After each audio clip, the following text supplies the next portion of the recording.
Так, значит, что у нас стучит пневмостойки? Вопрос номер один, на который я таки не нашел где ответа. Мне сейчас Валик поможет. Так, вот такой стук.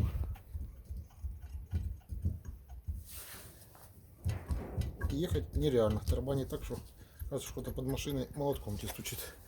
Значит, что для этого надо? Выкрутить клапан достаточного давления, снять, прижать эту хуйню и снять стопорное кольцо. Так, потом нам надо молоток с красной ручкой стукнуть раз, отвертка желтой ручкой поднять. Вот так вот. И вот состояние нашего сайлентблока, который должен стоять как вкопанный. Вот этот звуки и издают.